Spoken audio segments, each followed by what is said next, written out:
Alors, bonjour, bonjour. Comme vous voyez, le challenge est terminé.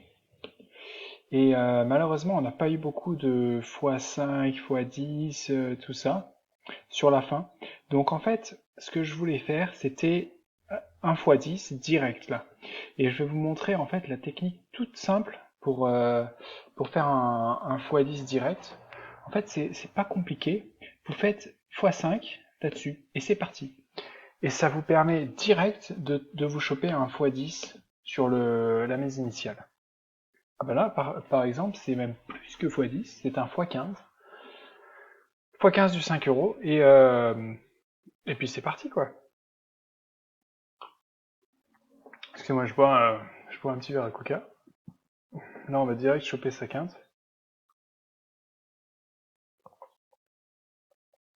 Il nous montre un petit peu de faiblesse, donc on va miser. Et choper notre quinte. Parfait. Et on va lui mettre 74, et ça passe.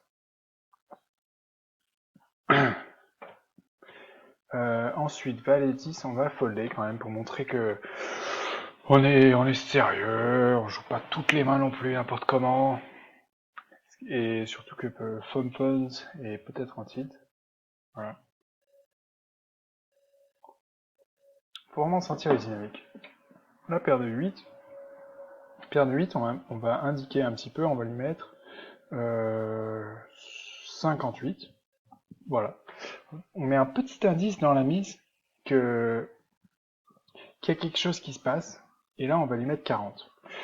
Petite mise d'un tiers du pot, voilà. Et s'il a un as, il va payer. S'il a un 7, il va payer. Là, on va check, voilà, parce que on pourrait miser, on pourrait faire quelque chose, mais voilà. Ah, il avait un as, effectivement. Voilà, bah, on a perdu le minimum, je pense, parce qu'on aurait pu. On n'est pas passé loin de miser à la turn, et je pense qu'on n'aurait pas lâché. River. Donc voilà, on repart à zéro en fait.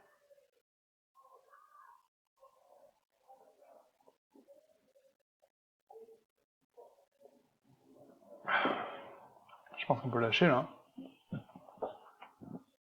Il a bien senti son 10 lui.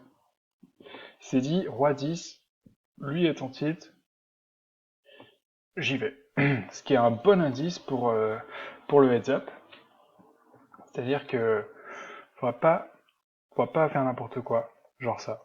Ça faut pas le faire. Il est trop tenté de finir le coup direct. Faut laisser de côté. Valet 10 sauté, s'il nous fait une relance, bon, en fait, on a une main qui joue très bien sur le flop, donc on va aller voir le flop. Et, euh, et voilà, il nous faut quoi? Il nous faut une dame là, hein, ou un carreau maintenant, ou un 10, ou un valet, ou n'importe quoi. On saura jamais. As 10, tapis, tapis, c'est parti. Et puis voilà, 420, on remonte un petit peu. Ok, on chope double paire, on va le laisser miser, en espérant qu'il a pas l'air très actif, lui. J'aurais mieux fait de miser, je pense. Voilà, donc on va miser, on va rétablir le tir tout de suite, on va lui mettre 50 pour faire croire que oula, on veut faire folder, et effectivement, bah, il est tombé dans le panneau quoi. As-4, on va faire tapis encore une fois. Ça passe. 10 et 8, on va faire semblant de réfléchir et on va checker. Voilà. Et maintenant, on pourrait miser, mais on va checker. Parce que il avait très envie de miser, visiblement.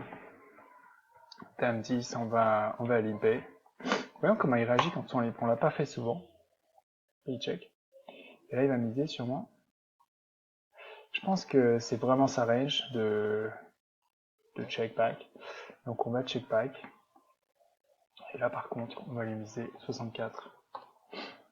Et voilà, il a pas l'air très, très actif ce mec. Hein. Il réagit pas trop. On va lui montrer que nous aussi on fold, des fois. On lâche un peu aussi. Paire de 8, là on va mettre 200.